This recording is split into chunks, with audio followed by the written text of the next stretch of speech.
was mute. Okay, so you can hear me. Thank you. Yeah. So see whether you have any comment or any questions before when iPad is done his practice. Yes, please. Yeah. So you go. Yeah. Yeah, one question I had is earlier you mentioned that in the Diamond Sutra the word emptiness isn't. Thank you. Earlier you had mentioned that the word emptiness doesn't appear in the Diamond Sutra. However, it seems to me that a lot of the ideas and teachings have a lot to do with the idea or concept of emptiness, even though the term emptiness is not there. And I just wanted to verify that with you, that is correct. Okay. Could I just explain that in a different way? Maybe just like what is what is the main difference between when you addressed a practice based on the emptiness or based on the Prajaparamita? Of course, I mean we know that the Madhyamika school came up after the the Nagarjunas when he write this. The Zhonglun, the Madhyamaka Shastra, right? So about the emptiness, and to his understanding that the ultimate or the highest understanding of the dependent origination is through the emptiness. Now think about that. Just now when we explained about the dependent origination as a dream, I didn't use the concept of emptiness. I talk about whether there's an essence, something called this swabhava, that meant that to really call the essence is whether how one reached the essence. Or even sometimes some people like to explain the Diamond Sutra with the Tathagata Garbha, in the Buddha nature. So almost like trying to tell you, ultimately you need to reach how to reach to the Buddha nature. Particularly, it's been interested in a certain type of Zen, which I understand is the later Zen, not really earlier Zen like Bodhidharma. So maybe. Anyway, there's a lot of dispute about those things. But I want to say it's different. So if I'm going to explain the dependent originations in that way, with the emptiness, so I would not say such a way saying that, okay, even though you could meditate on the triple, like 3 times, right? 3 temporal, the time, 3 times the past, the present, and the even. And you would start to also explain that as there's no such a thing called the 3 times and so forth. But that's not necessarily the Prajaparamita understanding. The Prajaparamita understanding, like a Diamond Sutra, trying to, as I say, there's an arguable many things because still it's a practice that came from different approach. But the Prajaparamita, the approach is no, you still can understand there's a temporal time. However, with the temporal time, you must understand it's a dream, like a dream, so that you are not going to hold on anything because that. So do you see the difference between the emptiness concept and the Prajaparamita concept? Yes, please. I think you also have a story. Yes, yeah. I'm uncertain of the translation or the meaning of Tathagata. Yeah, okay. Could you just explain what that is?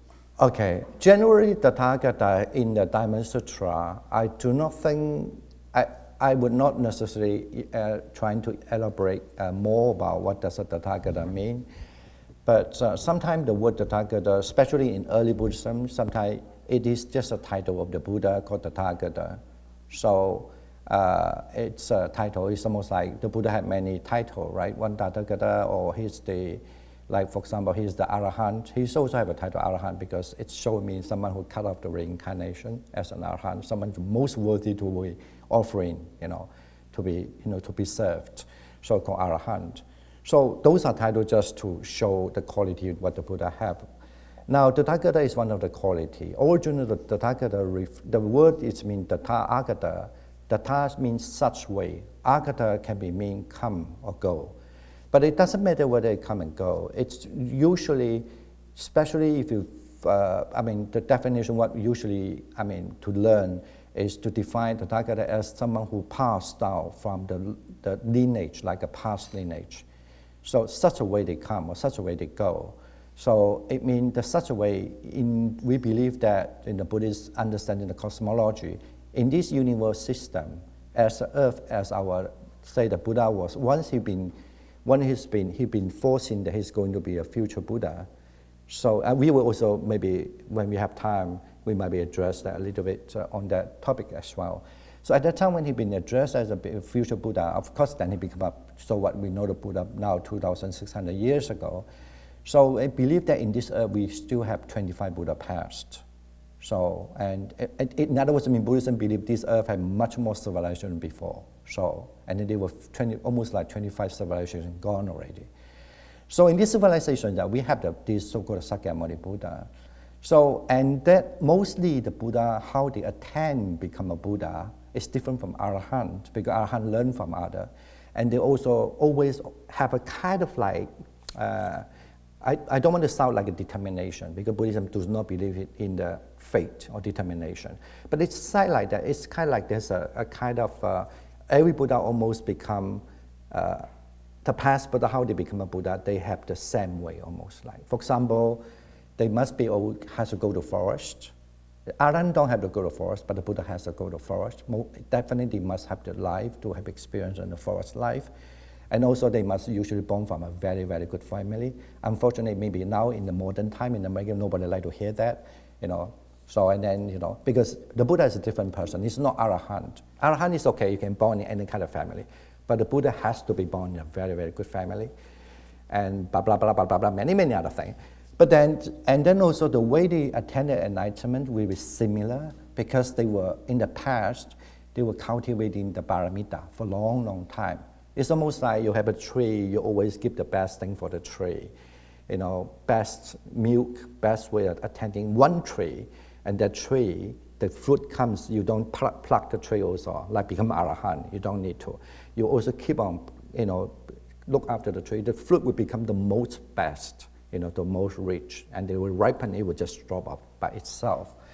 So like that. So all the Buddha did the same way, because then this Buddha also follow what mostly the Buddha did the same way. That's why they have the name called Tathagata. So the word means suchness they come. It means like the old Buddha, suchness they come. So become a Buddha like that. So culturally, when you address the word term Tathagata, it takes the connotation of mean, you are not just referring this Buddha, but referring, they have the past lineage, like an old Buddha. So old Buddhas like that. Yeah. All right. Yeah, one more question. Yes. I don't need to talk about monkey, okay? Yeah. With the story. Yeah, sure. So I guess if I'm right, the Diamond Sutra is one of the most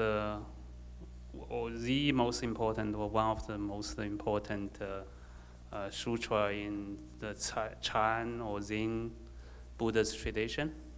But simultaneously, I mean, I noticed some school of Tibetan Buddhism, they were boasting for completeness of their literature. But on the other hand, I mean, I had an experience talking with some practitioners over in that school, and also looking up online. It sounds like only one school. I mean, obviously I'm not too complete probably, or only one school has few remote reference to this sutra. Is that true? Is that accurate? Or how, if that's true, how and why? I mean, how to explain it? Okay, first I don't think I need to call up with that, what you're reading, but maybe I hope that I can make it short. Firstly, the Diamond Sutra, I mean, it is something to do with the Chinese culture. So when the sutra been translated into Chinese, and always because we have so many sutra, I know. Like, you know, if you study a Bible, it's just a Bible, but the Buddhist sutra is almost like 50 or 60 of the Bible. Imagine, so how people can study and they don't know how to begin. And we don't have it really like a so-called this kind of study put in the, you know, ordinary school, and nobody make like a textbook for you to. We never done that kind of job. Now I want to say that When that they translate, and then especially the 士大夫 in Chinese culture, mean those so-called educated people, and once they learn Buddhism, they love Diamond Sutra, because Diamond Sutra, it's very profound. It's unlike you read this other sutra, like about the Avalokitesvara. You just ask the help from Avalokitesvara, I mean the Guan Yin, and then they will help you. It's nothing like that. It's so complete about, so profound. And people love to talk about that. And not to say that because Kumarajiva as the one, most of the Chinese people who read the text are, mostly read what his translation. So that's one thing. It's almost like if we want to pick up one of the texts which is really challenging and also sound very teasing and also challenging, Diamond Sutra would be the one. Now, normally in culturally, people love to recite the text. It's a cultural thing. Not necessarily because Chinese people like to recite the thing. That's how the Chinese will study. And then if they ask you what kind of text you recite, it's like, oh, I'm reciting the Diamond Sutra. Wow, that means you must be very smart. If you say, oh, I'm reciting this Bumenpin, okay, fine, not too much, But Diamond Sutra is smart. Like my father did the same thing. He asked me, what is the most popular text that when you recite, it gives you wisdom? I say Diamond Sutra. I don't think he understands what it is, but he recites that all the time. He thinks he's better than any other person. So now this is just a cultural thing. However, we must understand when the Zen Buddhism comes. Now, the earlier time actually is believed that how the Zen come to China. The first the Zen come to China was the Bodhidharma. Whether it's a myth or not, it's all right, but at least that's definitely is a highly recorded. When Bodhidharma first transmitted the so-called Zen Buddhism, so-called Zen for people, he was not based on the Diamond Sutra. He was based on the Lanka Avadara Sutra. Okay, please go back and read the Lanka Avadara Sutra. Generally mean that sutra the Buddha was giving the talk in Sri Lanka. So it's a very, very difficult text also, very, very, very difficult text. And then until the sixth patriarch, so, it's said that the sixth patriarch is illiterate. Even though whether he's illiterate or not, certainly he's not a scholar. That's 100% sure. So, and he was just working in the kitchen. Somehow, and then he was later on be found, he's a talented guy, he have an enlightenment mind. So, I want to put the story short. And the fifth patriarch asked him, have you ever heard any sutra? He said, no, but I only heard about Diamond Sutra. So, and then he's a kind of illiterate, or you could say he's not very educated. And since then, whenever he wants to explain his way of the Zen Buddhism to people, and the Diamond Sutra becomes so important because he was kind of been affirmed by the teacher that you have a good kind of like enlightened mind through by quoting the Buddhist text of the Diamond Sutra. Now, so that's why the Chinese culture somehow, because if you talk about meditation, then usually people think that's like a Zen Buddhism. And when we think about Zen Buddhism, especially in the modern time, it's always because they highly influence the sixth patriarch. We know that story, the sixth patriarch, when it came down to Guangdong. So actually the north of China still retained the system, not this system, not what now understand as Zen system. It's a different Zen system, which based on the Buddhist text called Lanka Avadara, as I say. But then later on, when China have a lot of war and blah, blah, blah, and all gone, but still the Zen come out. That's why the Diamond Sutra become very important. So, now, I hope I did answer that question. However, in a different culture, like a Tibetan or what, so it is, because it's about philosophy as well. Because even though in the Tibetan culture, so you are supposed to be, if you are study very well, and then you need to study like 6 years, especially if you follow Gelug school, depending on what school you belong to, Tibetan Buddhism. And then you also have to study that school for the Prajaparamita, I mean this wisdom literature. And that, I explained that just now to you already, to that person already, that the literature in the Prajaparamita, even though they are very similar to emptiness, but actually it's not emptiness also, there's still a slight difference. So, but then I'm sure most of the Tibetan later on are highly only talk about emptiness. So, well, I'm saying that the Diamond Sutra, to be exact, it's one of the sutra. It's very important in Mahayana, especially in Chinese Buddhism, because of those reasons. But it's not necessarily in Tibet. So, And then even if in Tibet, if they become really important, it's just because of, then it's so important in China, in old days, so they have to read through it. But still, there was no such my understanding generally, unless you were born as a Chinese and then you become a monk as a Tibetan monk, then maybe you might have disfavor, Something about this kind of culture is very hard to explain. I hope I answer your question more or less. Yeah. It's too long. Okay, now just, I'm sorry. Yes, it's okay? I said I had a long question. Thank you. Yeah, so, yeah. Okay. So let's just back to our text now. I want to make it, people said I speak too fast with my English, so if I speak too fast, raise your hand. Just wait, then I know I was spoken, too fast. Does that appear there?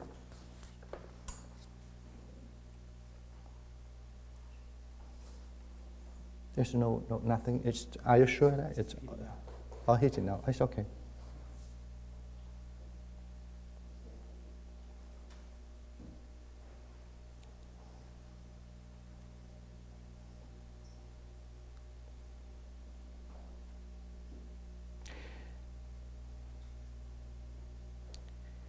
Okay, maybe a little review. In the beginning of the sutta, basically mean it's clear. I want to say is that the Buddha also did talk about, even Buddha himself, even though after enlightenment, he's still doing meditation. So, but also there's another thing to argue that what kind of meditation was doing. Actually, if you collect all the sources, he's doing all kind of meditation, even sometimes even just simply the dhyana.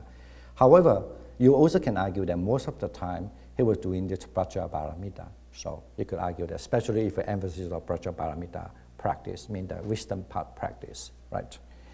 And then the second thing is also review what we were saying, that the Buddha actually, according to the Diamond Sutra, based on that, to almost understand what is important to become a Bodhisattva and Mahasattva, is that the Diamond Sutra clearly mentioned that you should continue how you can plant the seed. That's why the continuity of the Buddha seed that is still keep on planting. So that's what the text I put it here is the quotation that you could find from there. So because he does entrust the Bodhisattva must do so, right?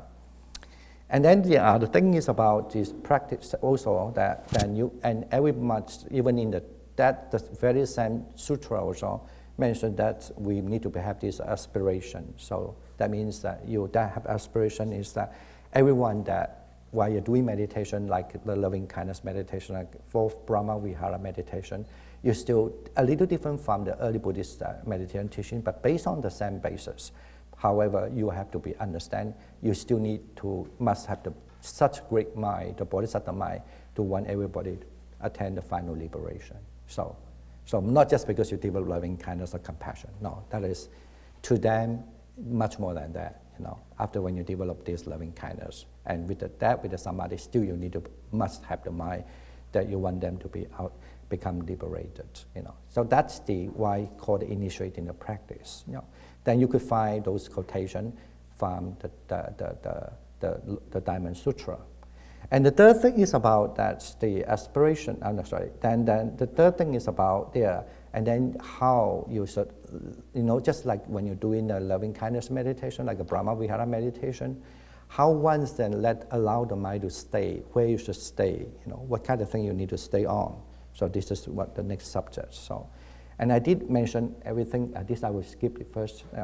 So I did mention that there are 18 grounds on that. So and then this 18 grounds still based on that the 18 grounds still based on because then you have built up the ground of the faith.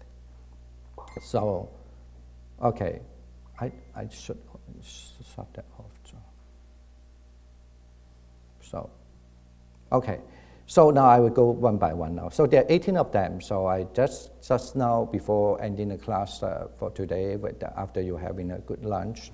No, before you having a good lunch. So I did make the whole summary. So now let's go on it. The first thing on this kind of stage, so that how you should let your mind to stay. The first thing is that you need to generate the bodhicitta. So here, So here the general bodhicitta, so actually the original term will be like, the blessed one spoke that here, Subhuti, a mind should be generated. Citta utpati tattvam, by one who has set forth on the bodhisattva path. So as many beings, Subhuti, as they are in the realm of being, whether the same thing. But now the emphasis here is that the mind should be generated. Citta utpati should be generated. This is one of the important things to talk about, that we need to generate that mind. It's not like I will want to wait. You don't have to wait. You just need to generate, make it almost like real to you, right? So, and those are the different translations, as I also mentioned in Chinese, because especially Kumarajiva translation, 相夫其心 might be, especially for the modern Chinese, it could be very misleading, you know. But in old Chinese, it doesn't mean that, not necessarily. But then, you know, unfortunately, people are hardly study classical Chinese. So maybe they have sometimes misleading. So anyway, so that's one thing. And the second one is a practice in accordance with the perfection. Now look at the text say, moreover, Subhuti, a bodhisattva should not give a generosity with abiding in an object, nor should they give a generosity while abiding in any place. A generosity should not be given while abiding in form, nor while abiding in sound, smell, taste, touch, or dharma. Wow, right? So best not to give them, right? This is my interpretation. Of course, don't believe it. I'm wrong, okay? So the third one is that thus, Subhuti, a bodhisattva mahasattva should give a generosity without abiding even in sights, okay? There's a Sanskrit term here, na nimitta samjanya, okay, samjanya. Why is that? Because, Subhuti, if a bodhisattva gives a generosity without abiding, then, Subhuti, the accumulation of merit of that bodhisattva is not easy to measure. In others, mean cannot be measured. It's such a vast thing that you cannot measure it, so big. So it's very clear. This is now we come to where you should allow your mind to abide when you're doing the generosity. Okay, that how your mind stay. So, and this is giving you that while you're abiding in an object, here actually the word called vastu. So, nor should they give a generosity while abiding in any place. No, you don't. But you're still doing a generosity, but you don't want to stay anywhere. But that not stay anywhere, it means stay, okay? So that's what it's the main topic. Now I will explain a little bit. First, not only this, actually, when we say about this perfection, why interesting thing is another thing. Why the text begin to talk about generosity? Is that because they want money on it? So, no. Now, that's important is that generally we understand when we say generosity, that including the generosity of, they mean generosity, okay? Mean you're generous. You could spend your time for people, you could give them money that you maybe want to stingy, but you help yourself to cut off your finger, you do the donation, all this is a generosity. That's also one. Another generosity usually we call that as fearless generosity. You're generous because you're fearless. Now I'll give a simple example, like, say that even a mother and a child, they go to a very dark place and the child was so scared. And actually the mother was so scared. So, but then the mother do not want to show the child they are scared, otherwise the child become more scared, right? Out of the compassion, out of this generosity. This is called generosity in Buddhism. So, and then he will show he's not scared. He will tell the child, don't scare, my mom is here, don't scare, I'm okay. No, mom not scared, so the mom scared so much already, But that is a generosity. So that's the second time. I will explain a little further. That's why I would further mean you know why in Diamond Sutra I have to explain it to begin with. Third one is generosity mean the Dharma. The generosity mean with the teachings. So you become you're generous to share the Dharma. Now those are begin in any tradition actually, even in Theravada. If you look at the Theravada in the Visuddhimagga, the part of purification text, in the chapter of for example, the chapter of the Brahma Vihara practice, the practice of four Abbot meditation technique. At the end of that section also mentioned. So when you practice a Brahma Vihara, you actually also practice Paramita. So, and then when they explain the Paramita, they also start with the generosity. Because the generosity is by essence mean generous, mean nice, good thing, generous. So that's why, so that is you need to perfect. Like then some are included what we call the generosity of without fear. What does it include? The sila paramita and then the kanti paramita, shanti in Sanskrit. So they are also included in that. You see, not in the Pali talk about 10 paramita, but in this culture, or this mostly the Sanskrit culture was different, early Buddhist school too, they talk about only 6 paramita. So the paramita of the generosity is just being the first thing you need to practice, because generous is always nothing wrong, it's always good, but it can be fearless. When it's so fearless, I also give the example already, one, but in terms of fearless, in terms of the paramita, it includes the sila. Why is it fearless? Because if you are virtue, when you practice a virtue, you should not be fear. Almost like you don't do anything wrong.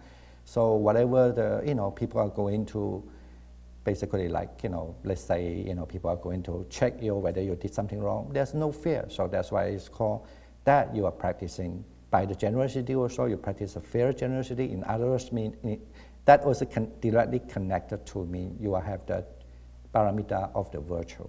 Okay, and then by that also, usually when we have a problem, we have this problem. A lot of problems come off with lack of the patience. So and that's why we get fear. Usually the patient help you to cope over the fear. Am I right? Do you know that? Is that correct? So let's say that you fear something. If you have a patient there for a long time, the fear will we're talking about like people are really great meditator. So and then the fear is supposed to go away. Like some people they sit there, and then it is a traditional way. Like when we do meditation, we always have that. Sometimes you meditate quite okay, and suddenly you thought, oh, I'm sitting too long. I don't know what happened later. And then you start to get fear, right? So that is also that by practicing the generosity also, that here the generosity refer not for the donation part or giving your time for others part, but it's in terms of the generosity of being, because you are practicing the patient paramita. So that is the way that we understand. And the last thing is about the paramita with regard to the Dhamma. So here we have the paramita of what we call this, the Vinaya, okay, the Vinaya, and the paramita of the jhana, and the paramita of the wisdom. All these belong to the Dharma, right? The what we call the Vinaya, and then what we call this paramita of the jhana, and then that. So that's why here the Buddha in the Diamond Sutra, he doesn't need to explain all the paramita. Just say the dana paramita, that will be enough, okay? Because they include the 3 of them. Now, but in the text here, so how you should abide, so that you are while you practice paramita. So that's how, when you do all these paramita, so that's in Chinese. But when you do all these paramita, either when you're doing a donation, so you are still not attached to anything. Now, I'll give you one example. It sounds very simple to explain, but I don't mean that it's easy to practice. Just like swimming, it's easy to explain. Jump in the water and just flip your hands or flip your leg, and then you're fine, right? And then you can swim, So easy. Is that difficult? No, it's so easy to throw the basketball on look at the basket, and then you just have the ball on your hand and just throw it there. It will be fine. But I'm sure you know how long for the people to practice and so good. Oh, no, that's the thing. Now back to the thing. To explain is easier. It's just simply how do you do that while you abide your mind like a bodhisattva? So, but how are you doing the paramita of the dana? So, as I say, it's not like early Buddhism say just simply cultivate the Brahma Vihara, help you to have a paramita. But this is about the wisdom, the Braja paramita. So, like, let's say if I'm giving something to other, I'm not attached to this who the person I'm giving. Like usually when you do a donate, I just say that something easier, say that you want to donate the money to me, right? So you don't want to think this is Dhammadipa because he was giving some talk, it's not too bad. So I want to just offer some money. Maybe later if you want to offer me money, did the same way. See whether you can do the paramita also. With the paramita, with the wisdom way of doing the paramita. So that here they say, then the merit will be much more better than you don't do it that way. Okay, that you don't see Dhammadipa as a Dhammadipa because you don't attach the concept of the person. I mean, that's the person as a Dhammadipa. And also, you donate is the money. You do not think that, okay, the thing that I'm giving Dhammadipa is the money. So let's say you give me the credit card. Anyway, I don't use the for me the credit card, sorry. So say that there's a cash money, and the cash money, okay, make sure the cash money is still valid. Some cash money is not used anymore. So don't joke. This time in Taiwan, I was funny. Somebody don't know who was so funny. I was thinking, who is the person? I hope that I have a power to see, and my memory is so powerful. He gave me the money, and then somehow because my nephew was there, he studied in the university in Taiwan. So I said, okay, now I have some money. You can use this money and spend. I'm leaving. I'm coming back to the United States in Taiwan. And then later he told me that, uncle, the money you gave it to me actually is fake money. I say, really? I say, who is going to give me fake money? Taipei, at the Taiwanese money, 1,000. It's not just 1,000. If it's 1,000, I can understand. He might not know it. The 6,000 Taiwanese money, all fake money, and with a good number, And so anyway, so I have to practice the Prajaparamita. Maybe he's doing that kind of practice. So generally, I'm sure the people must know because it's 6 pieces, not one. Then why he want to just give me the fake money? I feel so embarrassed to give my poor nephew. He needs the money. He doesn't have money to study. To give me the fake. Anyway, back to this subject. It's mean that when you do the donation here, the paramita generosity mean according to the Prajaparamita way, it mean you don't see you understand this money as just not the thing that you think, oh, this is a very valuable thing. But also, of course, you are not get angry. This is not a valuable thing. This is angry. No. You just must understand. The money is just the concept on it, right? So the way you could make it to give it. But you still know the valuable, not that you don't, but you have a way to look at that money, not with attachment. So.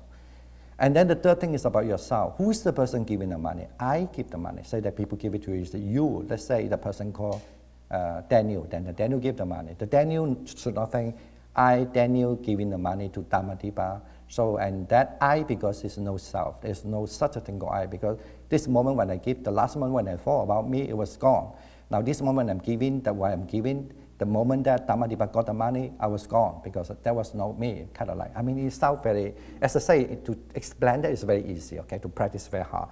So that's how they understand there's no such a thing called I, so given the money. So that's what he say, as suggested in Diamond Sutra. Yes, you still have to practice Dana Paramita. This means the generosity, but if you want to have very, very powerful and like that, similar to one day you can become a Buddha or like a Siddha Buddha, you need to practice the perfection all in such a way. Okay. So does that make a little clearer than you? Okay. So all right. So that's the whole text trying to explain in this way. Okay. And then the third thing, the third one is that how you might to stay is to aspire to attain the form body. Okay. This is a little interesting. Actually, everything is interesting. So, just allow me just to settle out this thing first. See, I didn't miss anything. I don't think so. Yeah, these two are actually belong to that is a kind of like aspiring to. So being a Buddha, someone being wanted to be a Buddha. Here we said at the time what you should do already, but here, according to the text, you need to learn how to be aspiring to have the body, the Buddha body. That's called Rupakaya in the Pali. Everybody study Buddhism, they heard about that. The body of the body of the because in Buddha have 3 bodies, right? Dharmakaya, the body of the Dharma, and then the Rupakaya, the body of the form, and one more, Vimana body, Vimana Kaya, mean the body of transformation. Like, for example, it believed that the Buddha, he could be speaking here, and at the same time he has another body speaking in other places. So that is called Nirvana Buddha. Nirmana body. I mean, like a miracle body, a transformed body. So it's not Arahant can do, not all the Arahant can do this. Yes, they are, but not all. But the Buddha definitely have those powers. So that's why Buddha is always different. So, but then the Nirmanakaya is fine because Nirmanakaya also much to do with the supernatural power. Actually, I was online giving a talk about chapter 12 of the part of purification. This was first time I think people read it line by line to teach you how to perform miracle power. I'm not here saying to say in the practice they really can do it. I don't know because in those I refuse to learn those things. I'm joking. I'm not joking. It's true. The teacher said, "Do you want to learn that?" I said no because at that time I thought, if I learn those things, if I go back to my country, I have many countries to go back anyway. So, and those people look at the monk like I'm like a witch, right? And go, "Oh, I made a ghost come to me. Do you see my house have a ghost or not?" So then I become problem, right? My job is that. Or otherwise, then people would think that, "Oh, so why don't you perform a miracle for me so that I can heal my body?" To Buddhists understand, if I heal you now, but your mind is not changing, it's useless. How many people get ill? They're so horrible. After they recover, they didn't change those things. They'll still be horrible the same way, right? So anyway, back to this. So I didn't learn it, but now I'm saying this is there. Definitely in the Buddhist concept, general belief that, yes, if you have that Nirmanakaya sometime, even though it's not like a Buddha body called a transformed body, but you still, to the supernatural power, it's the believing, okay, that you can transform body, one body to many body, okay. If you want to read that, go back and read the text. So if you want to write some novel, go there. They have a very detailed teaching you how you should do it. Okay. Okay. Now back to this subject here, because they have to carry those culture, saying that aspiring to attain the form body. So that's why he says, Subhuti, what do you think? Should the Tathagata be seen through the accomplishment of characteristics in the Lakshana? Subhuti replied, no. So the Tathagata should not be seen through the accomplishment of characteristics. Why is that? Because the accomplishment characteristic that the Tathagata has spoken of is, in fact, not accomplishment characteristic. So, then the next one is actually the Buddha ask them how you should understand that as it's like an illusion. Now we did talk about that. Remember in the earlier talks, the first talk, how you look at the illusion. Don't get confused. Basically, you must have the basic understanding first. Someone who wanted to be a bodhisattva, they must aspire to have the body, accomplished body. The accomplished body means by through your practice of paramita, because you are doing the paramita, you get 32 marks of the body, like a Buddha. Now that's also under tradition and belief that if you want to be a Buddha, you must also have the Buddha body. That means the 32 marks. I know I cannot talk this in America. Hate me, people. Because everyone hope that now I do meditation and Zen, I become a Buddha. But unfortunately, if you really follow the traditional way, maybe you don't want that traditional, what it is, But that's my job, I study all this. Otherwise, I don't need to study, just sit and okay, I'm a Buddha, I can just say it. But no, actually, to be enlightened one's fine. Can be Arahant, to be a saint, okay. But to be Buddha, no, you must be also do a long time of paramita to have the perfect body. That's the thing. Now, a lot of people teach in Diamond Sutra, they teach differently. They will say, don't attach you to this body because those are attaching. So, and then it's not the right teaching. It's okay. As I say, I don't want to argue, but that's not necessarily the Bracha Paramita way of looking at it. The wisdom way of looking at it. It can be emptiness way of looking at it, whatever way of looking at it, but definitely not. In the Bracha Paramita way, no, you still must aspire to have the body like a Buddha. However, you don't attach that idea. That's why we did talk that in the last chapter, in the earlier chapter.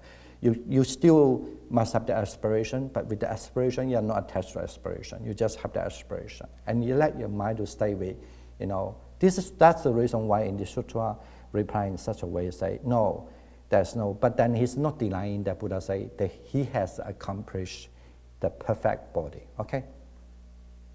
And that's, okay. Now let's just move on a little bit, so we might have a little break. What time? I love break time. Oh, unfortunately, is that 1? What time is the break time? 1? Oh, it's almost. let me finish one more, okay, sorry. And then not only because that Rupa Gaya, but it's also the Dharma Gaya, okay. So when you look at the text, it say, so it said to the last one, will there be being in the future, in the final period, in the final age, in the final 500 years when the true Dharma is being corrupted, while present, who, when these words of Sutra are being spoken, will generate a perception of truth? And then Subodhi, they say, there will indeed be Bodhisattva, Mahasattva in the future, in the final period, in the final age, in the final 500 years, when the true Dharma is being corrupted, who will possess merit, Guna 1, moral conduct, Sila 1, and the wisdom, Prajna 1. This Bodhisattva will generate a perception of truth when these words of Sutra are being spoken. Now, what does it mean by the Dhamma body? You know the Dhamma body generally means your body, because through your practice, your body becomes a Dhamma. It's almost like when you see a person, you say, who is that person? He's a musician. You cannot see the music. What does it mean he's a musician? He has a body of music, right? You know what I'm saying? Because he's been practiced. So, and he might be just simply so well, and then you just humming something, he immediately can play the performance for you. That is the body of the music. Now the Buddha is through the practice, he is the body of the Dharma. So that means the Dharma body. So when you have that the Dharma body, now we know that now the Buddha is not here now. We're going to say that also a little bit later. But here is saying that anyone who actually are still aspiring from this literature of the Prajaparamita, like a Diamond Sutra, so they keep on that, then they are still aspiring to have the Dharma body. So this is, someone who are really want to follow the Buddha path in a Mahasattva or Bodhisattva Mahasattva, but has so aspiration, have the Rupa body by practicing a lot of, I will just show the Chinese first. I mark that as mean that the Sanskrit is not there with the Shen, and that's my translation. So it's, I can talk about many things even with one sentence, but I want to, finish this thing first. So generally, yes, so then the Rupa body and then the Dhamma body. Dhamma body here simply just, if you don't want it like, I want to learn so much thing called Dhamma, no, just have the Prajaparamita, the wisdom for you, and you aspire. So then the Dhamma body, and then later we using this sentence again to speak about the practicing, is that's why the Dhamma body is forever stays. Because traditionally, it was saying that now this period of time, after the Buddha, during the first 500 years of Buddha time, is the time that many Arahants generally. But in Mahayana later on, they don't just define as an Arahant. In early Buddhism, define Arahant. Then after the 500 years, after the Buddha passed away, 1,000 years, then you have the time, there's still a lot of true Dharma, but the true Dharma are become less, but still many, many Arahants. So, but then after the Buddha double it, like 2,000 years, after 2,000 years of it, and the Dhamma are going to decline. So very few Arahant, but still you have a teaching to learn. And after 2,000 years, what happened? No Dhamma. So, but now we know that we live in the world after 200 years, 2,000 years of the Buddha passed away. The Buddha passed away 2,600 years. So we are still learning the Dhamma. So now, and when this Prajaparamita was there, they also trying to solve one problem. The problem is that, of course, then some problem they solve that problem by saying that, because the 500 is just a simile mean 5,000. Some say that, or some say because there's 4 or 5 explanations. I'm not here to talk about that because it's a big, big topic. Generally mean people trying to justify that now the Dhamma still exists, right? It's okay, that's certainly, nobody like to hear say, okay, Dhamma gone already, right? Who like it, come on. So if I say that way now, all we need, this means we have coffee. We just have the coffee Dhamma, right? So no, nobody like it. But then actually the literature itself, the Diamond Sutra say that way. No, when the people as far as still keep on the teaching in their mind, so this Diamond Sutra teaching in the mind, the Dhamma still exists. So even though it's been explained in such a way, say that the Dhamma should not be, and after those years it should be gone, then the Buddha said, no, don't think it that way. Because even, I've got this presume this we talk during the Buddha's time. After those time, the Dhamma is supposed to be disappear, but the Dhamma still stay, because as far as there's a Bodhisattva and Mahasattva, still remember those verses, how to have the wisdom practice. That's the Dhamma say. So 好, let me just have a break here. Thank you for your trying to stay awake. Okay, so have some coffee or something. Yeah, thank you. Yeah. All right. So just we come back at what time is it? Let's take a 5 minutes break. We come back at 2 o'clock. Okay. 10 minutes. I'm sorry.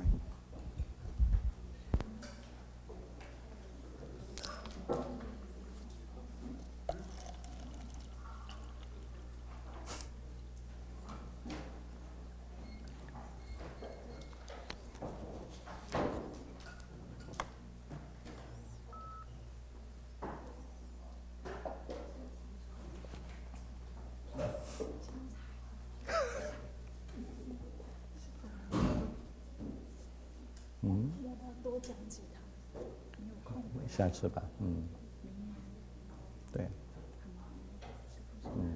是，这样好吗？解决你很多问题，哎，这个把关掉。不是解决我很多问题，应该是说让我。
Okay, so please keep up your spirits, and then the last 40 minutes will be go like a fleeting, impermanent thing. So maybe you can also keep on practice your dream as well. So looking in the past, looking in the future, looking in the present moment is just like a dream. So why you're dreaming? Yeah. Okay, now, anyway, sorry about that. We have a little problem with my iPad. I don't know why, maybe it's too old. Anyway, so battery gone. So now, just where we are now. So did we talk? Yeah, we didn't talk about this, sorry about it. So I want to wrap up everything in a quicker manner. So please, if I'm not going to explain it in detail, but at least I have some idea. So yes, after that, and then we are going to, after the two aspirations to be the Rupa Gaya, I mean the form body of the Buddha, and then the Dharma Gaya of the Buddha. So, and then we are going to talk about, other thing is about, how you actually become antidote, you can able to be careful. For example, like, there were people who claiming that, according to the Diamond Sutra, saying that, okay, I attend the Sotapanna, Sakadagami, Anagami, and Arahant. So here it say that, can you say about that or not?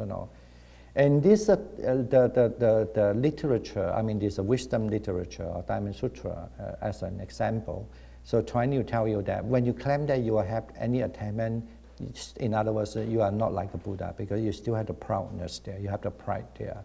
So that's why you cannot say you don't have attainment, you cannot say also you have attainment. That's the whole thing. So, but please, it doesn't mean that actually here, but there were some other people extreme that explain that mean like the Prajaparamita was denying it. Actually, Prajaparamita is not denying it. The Prajaparamita just want them to become a bodhisattva. So that even you attain it, you don't say you attain it. But it doesn't mean that you're not attaining it. So that's the main thing. It's about the Prajaparamita. So here he's not saying that they are law or what, no. It's just simply, they want either people who will attain, they can go on, have the Buddha seat. That's the reason why they mentioned that. So they come to that part is about that when someone claims they have that attainment, it's a pride there. So you need to check on that pride. Remember we say also the pride is almost like, in the early time we say that it's almost like the lamp, the fire. There's attachment, and then that you need to know that attachment still need to be cut off ultimately. That's also later on why the Mahayana, when they put on that point, it's almost like just a little dot, different between Arahant and the Buddha. Sometimes some Mahayana want to make a big thing, like a little dot become like a huge dot, right? But it was just a little tiny difference between the Buddha and Arahant. So you could say that it's according to the Buddha, or even the Bodhisattva, sometimes are greater than Arahant in some way because they don't have the pride, even the attainment that they have. So that's the argument is about. Now this is not about just argument and philosophy. It seems it's true also, because I believe I've seen some people they might have good attainment, but they can be like a Bodhisattva way, or they can be like, not necessarily Bodhisattva, like a much more attachment way, So yeah, I just want to say it. Now, so even that kind of attainment, even up to the point that become Arahant, or up to the point to become, Sotapanna and so forth, the same. As I say, I need to stress this point again. The Diamond Sutra didn't mean that there's no such attainment. Otherwise, he just say no such attainment. No, just saying that if you call that as attainment, it's also not correct. But but when there's attainment, it's also not attainment. So it's called attainment. So. And the translation is a little different, so that you can look at it. So translation looks like, the Kumarajiva translation and then the Shenzhen translation. But what I want to say, according to the Sanskrit translation, the main thing is not about able to attend, it's about you attend. When you say able to attend, it's a very different philosophy we are talking about.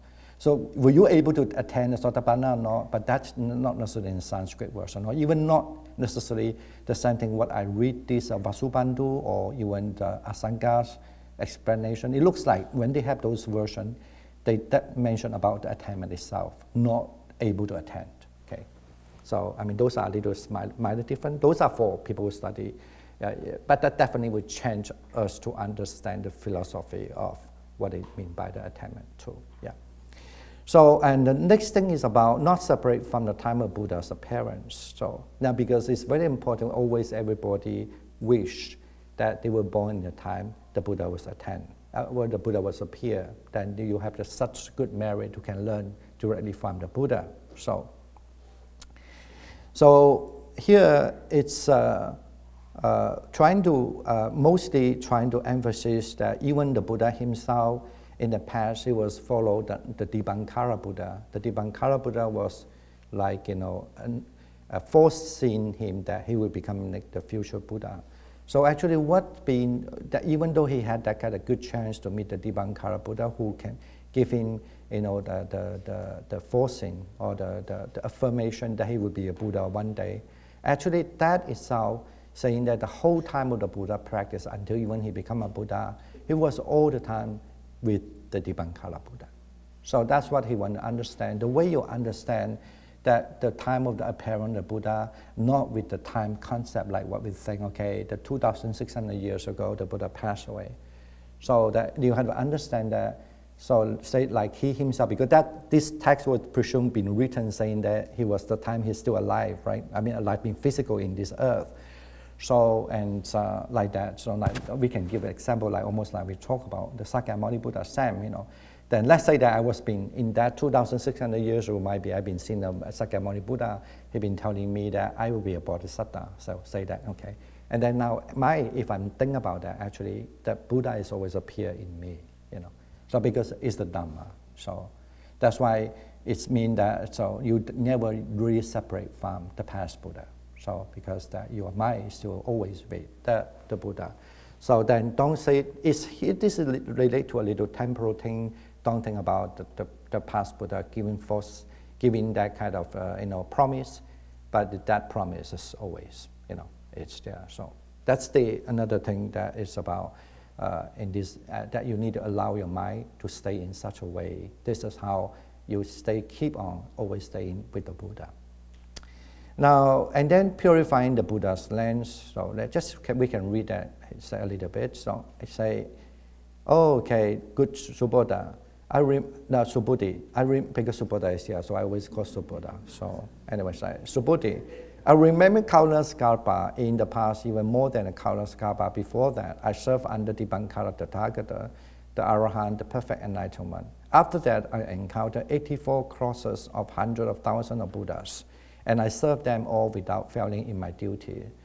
Subhuti, those sentient beings who after final 500 years of the Dhamma, in the time when the true Dhamma is about to end, will hold, recite, study, and widely explain, they will be cherished by me just as much, So that means that because why you want to, according to Dhamma Sutra, why you want to live in the land of the Buddha? Because you're able to serve the Buddha, so that you'll be having the great merit. So that while you're doing that, still keeping on reciting and all the Buddhist texts, though actually you are staying in the land of the Buddha. So now and purifying the Buddha's land. So that same thing. Okay, basically this is a Chinese translation. So how you really purify the land? In other words, so in this earth here, here now. So if you're still following the Prajaparamita, you are purifying the Buddha's land. So that's the thing. Now, lead to the maturing sentient beings. He say, if a nobleman has a great body, hypothetically as vast as the king of the Mount Sumeru, what do you think? Would that body be considered great? That body would indeed be vast. So, why? Because the body that the Tathagata referred to as a body is, in fact, not truly a body. It is called a body, but not due to its material form. Hence, it is named the body. Now, that generally, when you say a person is really have a great body, so it's, yes, he said that really is, but then even that, because this is also to do, before I will mention, when you're doing the dana paramita, in the dana perfection, or all the perfection you are doing, some of perfection actually helping you look nicer. This is, now, as I say, some people try to explain, or the Dhamma Sutra asks you not to attach to that. But I disagree, as I say. No, he asks you actually, you have to do the perfection. But the perfection, because believing that, let's say a certain perfection, say that you have equal mind to the people, that normally when you have equal mind people, you have long arms. So what kind of paramita you are doing, what kind of goodness do you, it will perfect your physical body. I mean, this is a very old traditional Buddhist practice there. Right, and here say that for when someone being that kind of great person, like someone look at it like, wow, like that. Now, Buddhism is very unmaterialistic, people think, but actually sometimes Buddhism are very materialistic, you know. They like everything become very materialized, you know. But then at the same time, there's a problem they realize that also to do the practice of Buddhism. When that thing being materialized, if you don't take it carefully, a lot of attachment comes to you. And then it would not become a perfection. No, it's not become a paramita, and it would not help you to become a bodhisattva. That's why they certainly need to, how the Buddha in the past, he didn't want to be arahant, and then he become a bodhisattva, mahasattva, and go on. He also perfect his body. That he will be born in a very unique. You know, Buddha stand up at a time 6'8", 6'6" or 6'5". That we have this archaeological research already. And then he's tall, handsome, you know, look very different. So, and usually actually at that time, why the people, some people, especially women, I'm joking, you know, they love to become a Buddhist because they saw, wow, what this guy looks so stunning, right? For example, all right, imagine. Don't you think that's important? You all are very emptiness there. I mean, imagine it must be somewhat helpful, right? Imagine, right? And the traditionally say that to be a Buddha must have a lot of perfection that they practice paramita, that they practice, so that they become a really look very different person, like that way. So, and then here, so you have to teach people how to be that, you know, but at the same time you don't attach to it. So you don't say, oh, I only look at the Greek person, like a Greek-looking people. You don't do that. You just admire that, but you also understand this not necessarily the Greek person in you. So you have a mind in the balance. So that's that's the Prajaparamita. I have many things to say, but I mean, as I said, the time is so short. But I like to just go through everything, and it will be. At least you have some idea when you look at Diamond Sutra. I can assure you, you change your way of looking at the Diamond Sutra again. So, and then when you say that this, and then you by distancing from external distraction from a discourse, right? Here it means when you are really practice the Prajaparamita, because that certainly in Buddhism also, it's not necessarily, this is not related to, it doesn't have to relate to non-Buddhist practice, but even the Buddhist teachings, there are so many different things. And it's also here according to Asanga understanding. So this sentence trying to say that makes your mind just only to focus the Prajaparamita, I mean the wisdom. Okay, so almost like when you look at the land, you know, in the river, that there are so many sand on the river. So do you think there are so many of it? Yes, there are so many of it. So, and then he says, so, but then, but you look at that, so that there are so many rivers as well. So because there are so many rivers, you can understand then there must even have much countable land, the sand in it. So that's just to say that. So if you do a good thing, you know, your merit is almost like that. So that's the more that you are doing the good thing, the practice and the teachings, the merit you gain. So like the many river you cultivate, and with the cultivation you get many different merit like a sand. So that's why the Subodhi replied that yes, you know, and then there say now you just have to focus. If you are a good family people, either you're a man or male or female.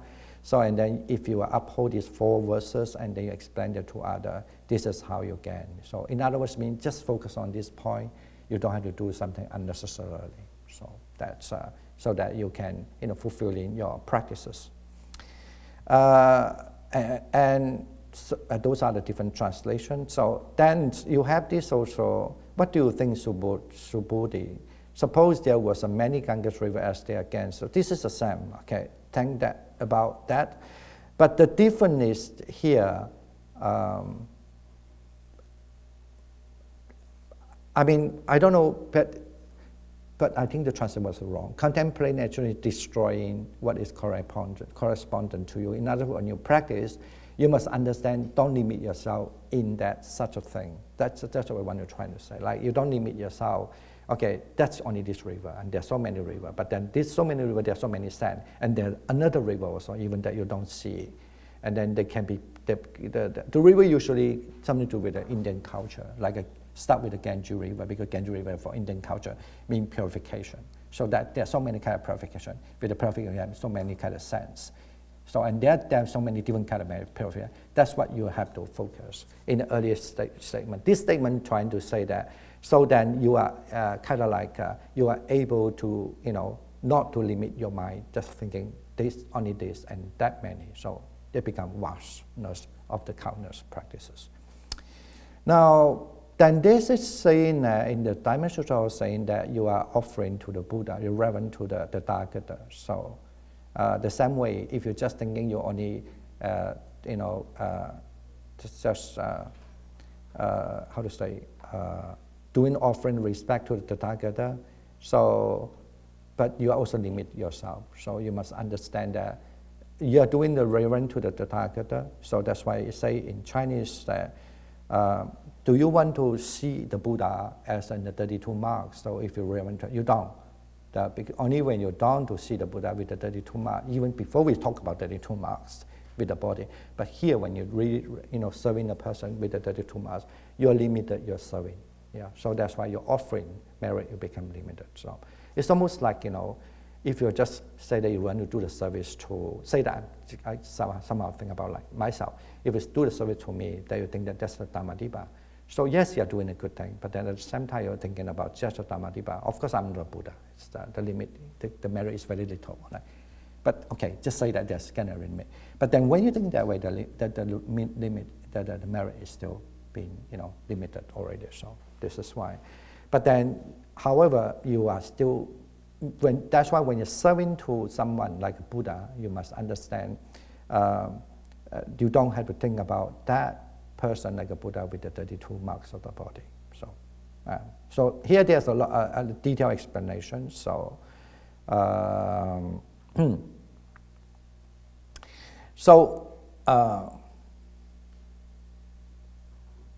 so only when you're able to do the generosity, like that, dedication, that to the no such a body. So this is how you gain, the immeasurable merit. So now, other thing is, keep on the 12 we are going to done. Don't worry. So we are going almost done. So like, and other thing is that even though you're doing that, sometimes you get tired. You get agitated a little bit, and then you get like like you kind of like you cannot continue. So here is a you have to be, you must be able to keep on, so, understand the teachings and explain the teaching to others, and then paying the right attention. So, 注意, 如理作, I mean, in what kind of right time for you to pay attention, you should pay the attention to that. So, because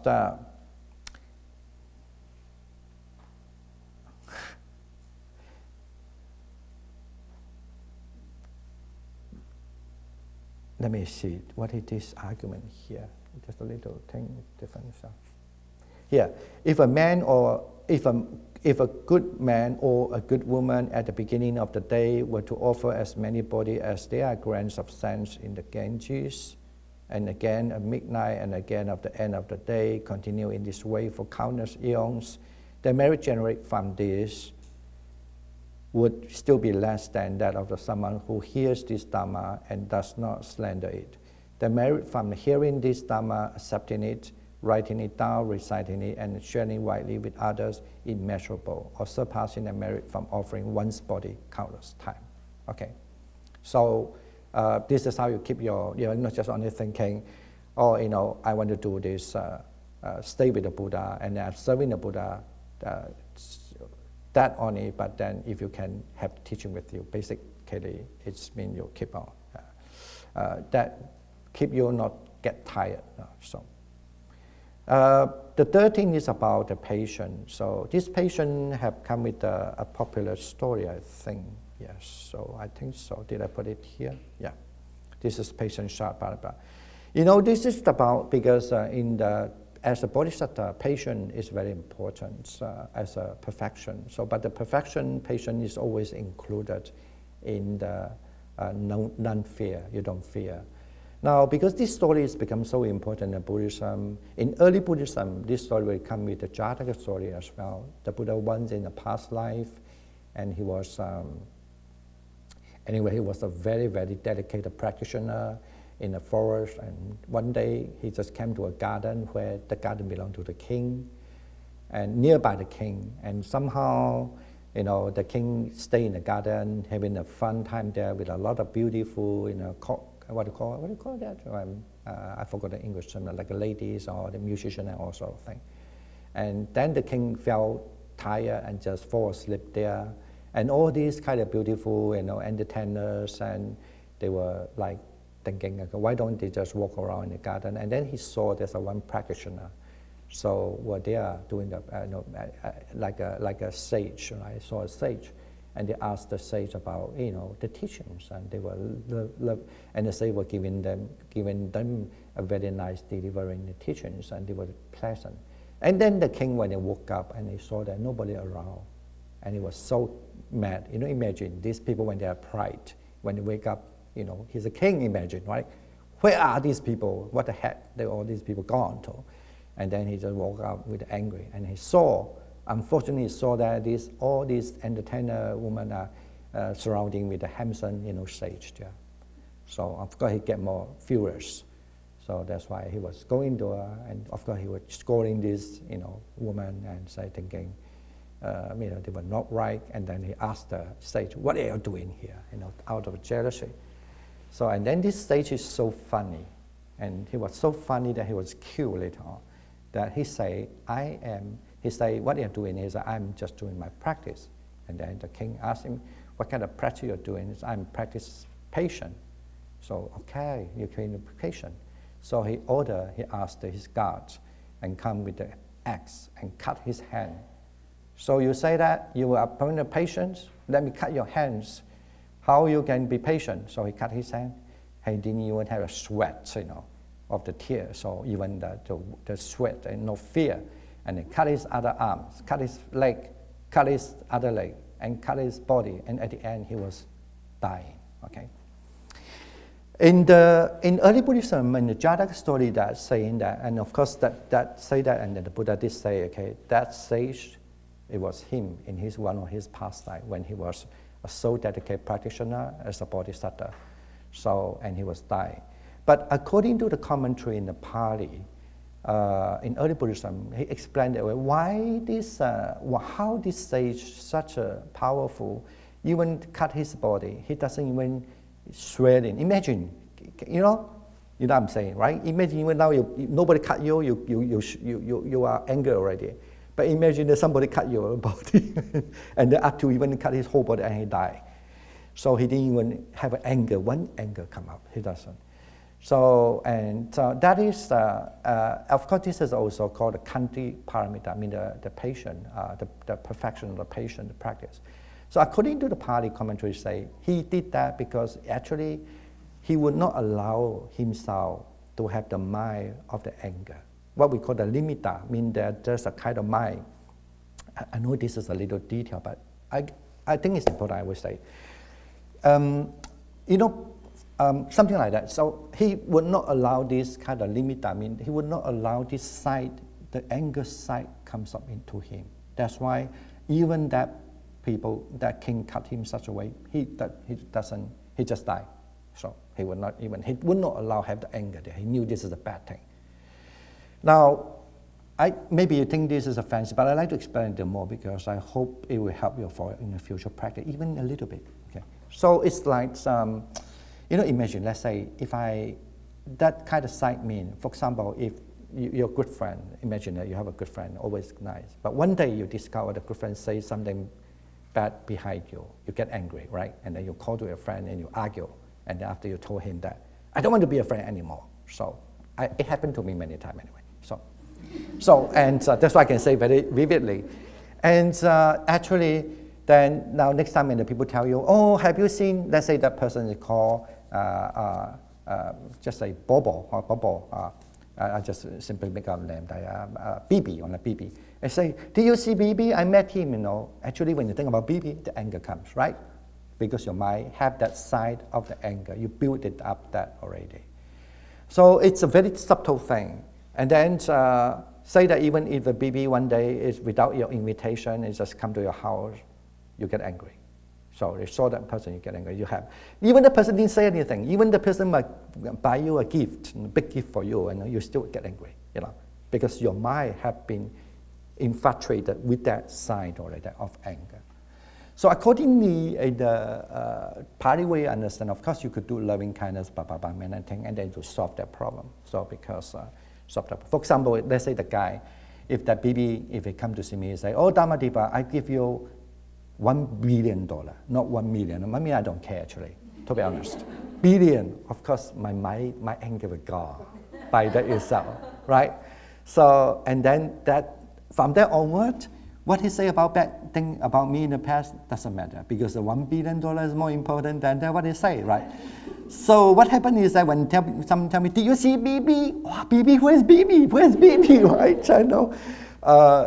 Your mind, that describes the mind, no more anger side. The mind is only good side, because you know that's the way you understand the person. Okay, but what if then you found actually the $1 billion what I gave it to you later on actually are all stealing money? So, and then you have to be responsible to return the money, of course. Okay, I don't want to make the story complicated. I just want to ask you when you have a time to think about it. That's what our mind have to say, or without a side, have to say. Okay, so that's what this traditional, they have that. But in the Diamond Sutra, he wanted to tell you, no, that was not the case. That's also the difference in Diamond Sutra. The Diamond Sutra, I want to tell you, because at that time, actually the Buddha, he was a sage, and that thing happened to him. Why he could make it that when the king asked the guard to cut his body apart? Because he looked at the people, no I, no other people, no all so-called people concepts. So he could able to have this Kanti Paramita, the patient perfection. That's what the different interpretation here. Okay? Okay. We don't need to go detail, because as I said, detail is another. If I have a chance to come to talk, maybe remind me to say this thing more detail, how it works. But I want to say is that's what the Diamond Sutra say. Yeah, even maybe there's a saying, but that's why he quote this text, like that. So it's actually it's because of my Kanti Paramita. The Kanti Paramita here, the perfection Kanti, the patient referred to, because he doesn't see any form, no I form, no the form of the called the life. That's why there's can call the jivita lakshana, or sanya, mean the perception of the life, and the perception of the person I, and perception of so-called bukkala, mean people, and the perception of the so I, the life, and the individual person, like who it is, he's a doctor, he's this, he's another person, he's not another, like that, so-called individual bukkala. And or generally mean to understand as a human, the human. He doesn't have that kind of the perception. That's why when even cut it, maybe almost like this is not a person cut me, and there's nobody, this not cut me like that. So that he able to meditate in such a way. That's why, that's what the really Kanta Paramita mean to him. That's he want to have a different interpretation with that part. Okay. I'm supposed to be finished by 1. 2 o'clock, it's almost done, okay? I'm sorry, so we're almost done. So, and then avoiding attachment to the taste of the tranquility. This is about, now it's about the mind staying. However, still it's also referred to, you have to have a very subtle mental attachment already. So that's why there's a statement saying that you, even though if you're practicing, you must be also understand whatever you practice, that it gives you such a goodness, but then you need to also, avoid and understand it. There's still attachment there. Say that I like the kind of state, and then you know that there's a kind of state. So you need to go beyond that. But please understand, that's why he repeat again, but it doesn't mean that there's no attainment. There is attainment, but the attainment is also no attainment. Mean you have to understand the attainment itself is not that important as attainment, but it's attainment. Okay, so that's the exit. So yeah, and then the same thing that distancing from delight in sensual activity at the time of realization. So it's like the Buddha said to Subhuti, if I were to fully explain the amount of merit accumulated by such a good man or woman and the extent of which is scattered, many beings would become confused and their mind would become unsettled. Therefore, Subhuti, the Tathagata, has declared that such a Dharma teaching is inconceivable and immeasurable. One should indeed aspire to inconceivable results that arise from it. So how you motivate that even to have attainment? So don't be just satisfied with the attainment also. But then that's why, because attainment it's so vast, so big that it becomes inconceivable. That's why motivate you, keep on, your practices. For example, like people have a jhana. But it doesn't mean that you are attached to the jhana, for example, like that. So it's a very relaxing way to how you keep on your Buddhahood, So now, almost the last, not among here, is basically you also understand, like he was in the past, he was with the Dibangara. Can you say that I also get the Dharma from this Dibangara? But of course, he also say, let me see what, I don't have a translation, sorry, this one, because finally, because when I started to chant it this way in the Sanskrit version, I don't have time to translate everything. Anyway, forgive me, but I will just read to the Chinese, basically saying that, so you must understand there are no such teachings that given by the Dibangara, almost like that, but if there's such a thing called, given by the Dibangara, then the Dibangara would not foresee me that in the future you become the Buddha called Sakyamuni Buddha. So therefore, there's no such the Dhamma that by this that help you. No, sorry. There's no such a Dhamma that help you to get the wisdom. So that's why this is also because of that. So Dibangara can give me to foresee that one day in the future he become a Buddha. So. In other words, if that's, this is also something to do in earlier, also as something to do in the future, earlier what we mentioned. So say that if somebody like a Dibangara say that, or he give you the teachings of the wisdom, what you would do? You were so happy, right? And you become pride. This is not what they would want to say. You are so happy, and then also you think that, okay, look, I met the Dibangara. Nobody met him, I met him. So you become different problem, right? And then even he say that, oh, you become a Buddha in the future. Of course, that person will be stopped their practice already because he think I can be a Buddha future. So, I can be what, That's why it's best to keep on your bodhisattva path. Even Dibangara, he's not denying that Dibangara did give him this 4C. He did. But even he given his 4C, but he's also not given the wisdom. So that's why even he was giving me this kind of 4C, I still have the wisdom. So, because he don't see that as the Dibangara giving him the wisdom. You see, okay. Does it sound okay with you? Yeah. Now, the seeking there are 18 of them. Okay, seeking the instruction from a teacher. So the same way. So if you also, in an even more advanced level, this is about the level. When you're in a more advanced level. So if you think that somebody really can teach you, there's nobody can teach you. That means somebody can teach you, right? But it doesn't mean that you think that nobody can teach you because you think that nobody can, you limit yourself. No, say you don't want to attach to think that somebody can teach you. That's how you can go on that learning that nobody can teach you. And then that's how you are learning from others also.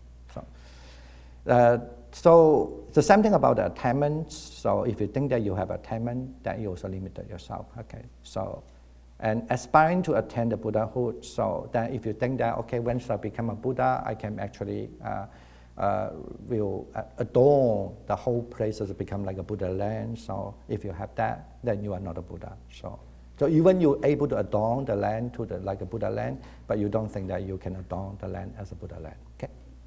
So now it makes more sense now, right? So okay, that's what the last thing to do, because even that you are be a Buddha, you are Dawn. So this is why finally we finish whole the Diamond Sutra. However, I like to conclude in this. So at the end, so what does a diamond mean? So here, the diamond basically means you understand, say, it's if you have the right path or practicing the right path, or either you're practicing the wrong path. So it means that either you're in the right path, they still can cut off your problem. But if you go in the wrong path, it also can cut off a problem. Now, I know this is a little difficult. That's why in the Diamond Sutra, I have a verses about saying that even the correct Dhamma, you need to abandon, let alone to say not correct Dhamma. So that's why it's mean this way. Mean the correct Dhamma as the correct Dhamma. But you still have to be able to cut it like a diamond. So basically mean you don't attach to it. So that you need to abandon. So let alone to say the non-correct Dhamma. And the diamond usually here, Vajra refer to two characteristics, subtle and strength. And subtly refer to the wisdom as a cause, and the strength means the indestructible. Now, please understand now, I hope that this talk gives you one final understanding. So that means, so this is why I want to say that the diamond here, why you say use a diamond, there's a subtle. It's not deny any practice, but in the practice within, you also have a much more subtle way become powerful for your practice. So that's why then it becomes, this is the only way you become indestructible. So this is how I end my teaching. Thank you for all your attention. Thank you so much. Yeah. Yes, please open any question or any comments, and I will try my best. So, yes. Thank you. Okay. And I think you pretty much answered a lot of it, but it's just getting to the point of you was talking about that,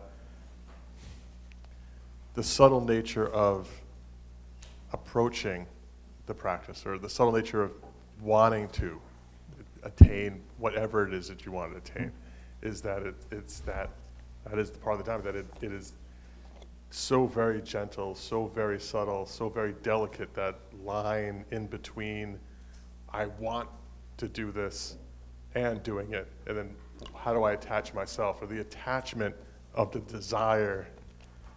I don't know if I'm saying it right? Yes. But so, because we're all here because we want to practice and do the best for all of humanity, but at the same time, choosing to make the practice, choosing to do it is, it's counterproductive at the same time, but it's not counterproductive. You have to do both. So you're talking about that's we were talking about is that fine line in between. I don't know if I'm saying it. You are yes, you are in the right part, I guess. Yeah, at least in the part of the Diamond Sutra. Okay.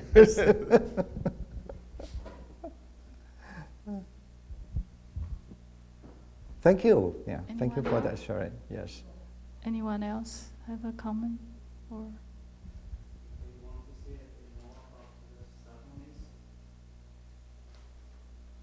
So can you?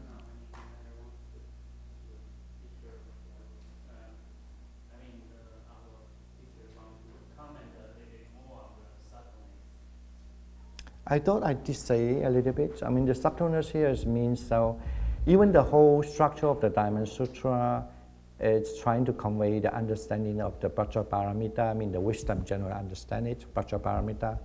So, and it's not only Vajra, but it's also the Paramita, the perfection of the wisdom as well. So, and to begin, if you just simply say to begin with, when you have the good mind, when you have the Bodhisattva mind while you're walking on the path of the Bodhisattva, and then also keep on practicing your practices and be careful of many other things, and then not allow your mind, even though, like say that there's attainment, so you don't want to claim there's attainment, but you're not saying that there's no attainment. So those are the subtleness that they want to try to say.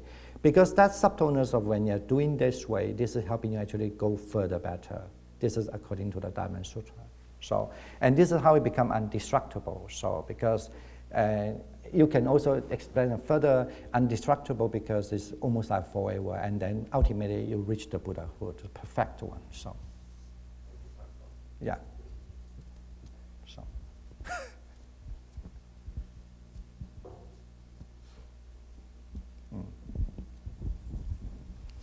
Okay, I have a few questions, but you can combine into one.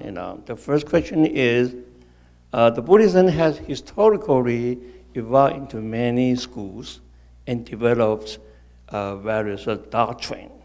In your opinion, which school or teaching most directly aligns with the core teaching of the Buddhism? Of the Buddhism? Yes. And I want to give you of the profound interpretation of the meaning of terminology. So my next question is that today we are facing numerous challenges, such as the suffering, or war, or epidemics, or climate changes. Okay, what are your thoughts on how Buddhism can help alleviate those kind of phenomena and the suffering they cause? And the third question is, what do you think is the best religion in the world? Okay, I'm not going to answer everything, but I just want to answer what I think is important at the moment, since we are talking about Diamond Sutra. That also somehow relate to some part of your question. I wouldn't say all. Okay, just say about the war now. So, for example, so they might have some Buddhist teaching thinking you don't have to care about that because the world is impermanent. Wherever you go, you will be facing this problem. I mean, I'm sure you hear there could be some people might be explained that way, right? And they might have some people explain that so you shouldn't go to the war too, also because when you go to the war, you're going to kill people, right? So, and then also you can have a biased idea. You think that's wrong and this is right, and which is right, which is wrong. So, and it's also a very, very big problem, right, in the Buddhist, if you really go to the Buddhist teachings there.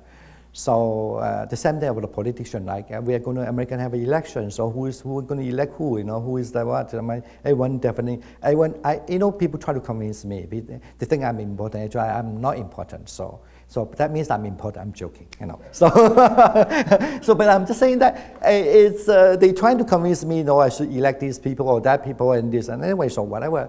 That now I'm saying this is, yes, I like this Diamond Sutra in some way, I like it in some way, but I still not necessarily practice Diamond Sutra all the time because I will directly claim that I don't mean that I'm not belong to Mahayana, I'm not also Stravagayana, so I can say, but I love all Buddhism. So in this way, I think the Diamond Sutra, what they can offer me is to understand, say the war thing is about, yes, if you think that you could do, because according to the Diamond Sutra's ethic, so that you should go to help people. So now this helping is a very big challenge because it could sometimes against your understanding the thing. You have to be helping the people selflessly because you must be able to help them sometime, you also must understand your helping them is not helping them. So that's why it's a perfect way of helping them, right? Because you know that when you're thinking about you're helping these people, let's say maybe just a little effort, trying to tell people stop the war. Just say that just a little thing you're doing, not much. You're not going there really, but say that you're going there, even greater, better. But if you don't go there, you're just here to say something. So that's one. Imagine if you're thinking about I'm just shouting, don't stop war, stop war. But what if the people don't listen to you? You get angry. Why you get angry? Because you still attached to that your idea, thinking that I'm asking to do a good thing. So the good thing, should be listened. So no, then that's no. So no, you just understand. You are shouting and asking to stop the war, and nobody listen to you because you know what is the goodness there. Because actually, you might be sometimes see the war is no the war because the war is a revolution of the human. At the same time, it's not something good. So maybe you look at that, but every human will die one day. But at the same time, so I want to say that the whole Diamond Sutra gives us so many different options to teach you how your mind, you're still doing a good thing, you might be shouting, telling people to stop the war. This is 100% agreeable by the Buddha. War is a bad thing. But, but how you even practice understanding. that because you are not asking for the result. Even I'm helping, telling the people don't have the war. Nobody listen to me, I'm still doing it. This is how I practice the seed of the Buddha. I'm just keep on. That's what I think the wonderful of the Diamond Sutra. So otherwise we always get so angry. So why nobody hear me? You know? And why this time? Because when the people get angry that time, you are not seeing the people, not seeing yourself as no self, not seeing the others no self, and so forth. But here, not asking you, according to this Diamond Sutra, some people might study very well, might think, oh, the other school might think, okay, maybe true, I don't know, okay? That's what at least the Diamond Sutra believe, I guess, okay? That, look at these people, they would not do that because they always feel, I do a lot of good things, I don't see the result. So, but they forget why they don't see the result because they don't have the Diamond Sutra kind of teaching carry with them. So did I somehow answer the question? Hopefully. So I always think that all the Buddha teaching is wonderful. Maybe some people can argue sometimes. If you ask me the Diamond Sutra, I think it's wonderful in this way. Because I'm an abbot, I have a beautiful building. I was supposed to introduce anyway. To hope you could join. But you can go back there to US Zen later. Or maybe I have a battery here to join. So all this, it's a wonderful place, but then, it makes me worry so many things. I sometimes hate so much. I think, I wish I don't have a building. I wish, because you think about, when you have a place, you need to maintain and all sort of thing, right? So, and then some of the teaching not necessarily helping me this way. Maybe I'm just doing meditation, I'm fine. But when I don't meditate, I look at the building again, I get worried again. So, and then I find that the Diamond Sutra in that way is helping me because I think I build the construction. It also means I didn't build the construction. But actually, that also means I build the construction. I have the construction. Sorry, not build. I have the construction. Do you want to introduce a little bit about your center? It's a good time for the advertisement. Yeah, we still have some time because Shifu traveled all the way from Maryland to here. So I think it's rarely we can invite him again because he's very busy. He was invited all over different places. So it's very fortunate we got him this time. Well, it's not only that. I'm so fortunate I have the time. I normally don't talk this Mahayana text because and I always limit myself again. Limit myself. I think I'm mostly more in the Pali tradition. So even though I read some, Mahayana text, but I do see that, of course, there's a lot of Mahayana text helping me, for my practice as well. So, but then good that because in memory of the Sanjyajan, so that he's favored in that, and he donated the land and help the Buddhism build up this kind of thing. You also can argue that there's no Sanjyajan as the way you think the Sanjyajan is. But there's a real existence of the Sanjyajan. So, because if you think that there's one Sanjyajan the way you think, and then you limit the power of the Sanjyajan, what he done for the marriage, right? The same thing. So that's the thing. And so then when they say that I give the topic of the Diamond Sutra, actually I have a lot of pressure because I hardly give this kind of talk in general. And actually, we invited him several times. Finally, he said yes this time. Yeah. And just want to express the deeply appreciate that Venerable Dhammadipa's dedication to compare various versions of the sutra, providing the context and offering such detailed explanations. It is rare to find a monk who has both a strong foundation in Theravada tradition and a profound understanding of the Mahayana teachings. Often the Mahayana Sutra can seem quite abstract, but after Venerable Dhammadipa's Theravada insights help to provide a clearer context and make the teachings more accessible. Thank you so much. I didn't pay you enough money for advertisements anyway. What? I'm sorry. I say I didn't pay you enough money for advertisement. So, no, but I think that's how people perceive it. I hope I will give just a second. I don't want to take people so long time because the internet doesn't work very well here. So I mean, to me, at least to this, I don't know why.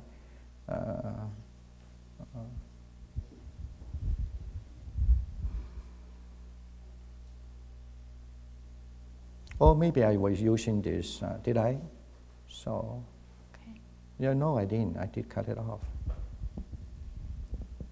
It's just a few pictures and then we're done. I just really don't want to. As I say, I didn't prepare, so I just want to show off my achievement. Yeah. It's a very nice building.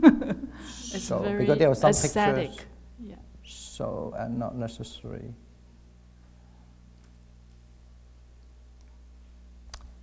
Okay, I hope you won't mind. There's a mix of pictures here.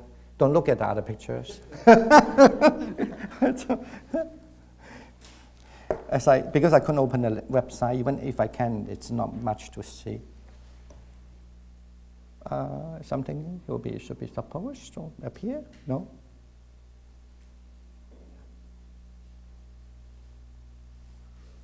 Okay, so, and then this is the pictures.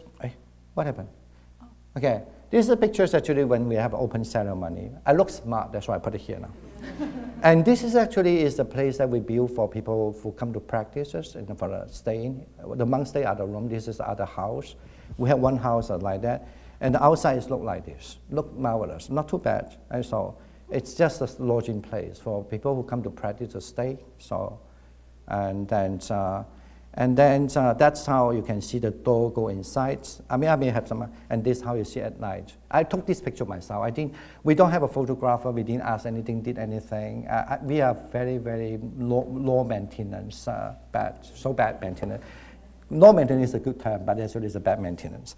So it's just I took the picture. So it looks nice also at night, So and then at night, and this is how you see also sometimes in a closer look. That's the building.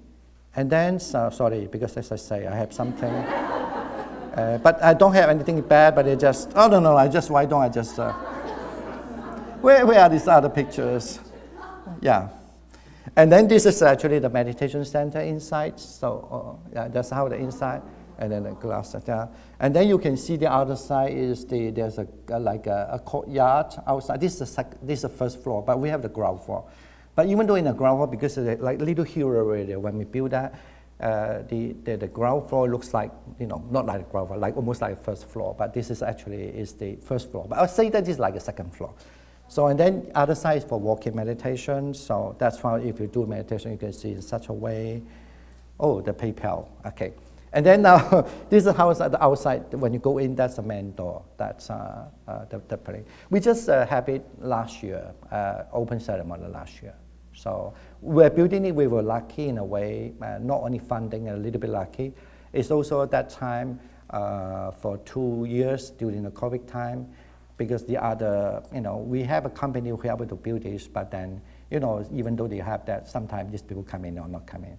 But luckily at that time, because it's a commercial land, so they're able to, people, according to Maryland's law, you can do anything during the COVID time, but the commercial land you can keep on. That's why it was lucky that we can finish by 2 years. Otherwise, sometime in America, the way of working is different. So that's the thing. Okay.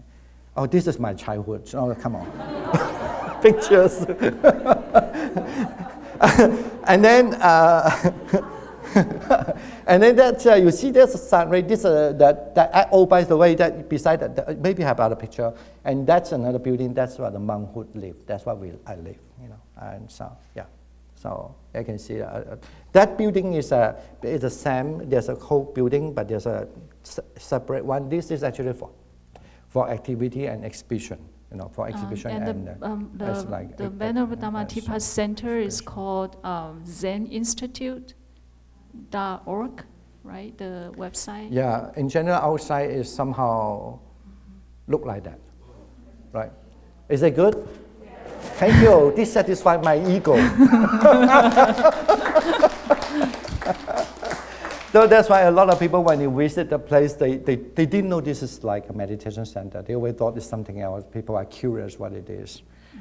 But our advertisement didn't justify good enough. So yeah, that's how you can see the whole building, the two buildings, that building and that building. So if you from one angle, so yeah, I think that's it. And we do have a meditation activist. Your website is US Zen Center? USZen.org, yeah. USZen.org. Yeah. Okay. Yeah, so you can find information online if you have friends wants to learn Buddhism in Maryland or Washington D.C. area.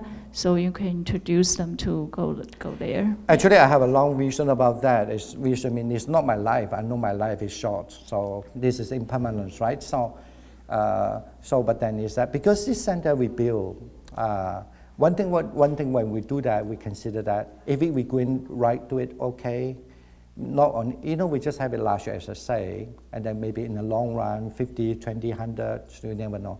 We actually just only 34 miles from White House, if you look at the distance. Oh, wow, that close? Yeah. Oh, okay. At night, just 25 minutes you are in the White House. So in other words, in the future, I hope that it will change a little bit of politics. At least they have a little meditative mind to do reflection, something, to think about the others. That's it will be helpful. All right, that's just my little way. Thank you. Yeah. Okay. Thank you for your coming and everything. Thank you. Yeah. So let's do 3 bow to the Buddha. Thank you.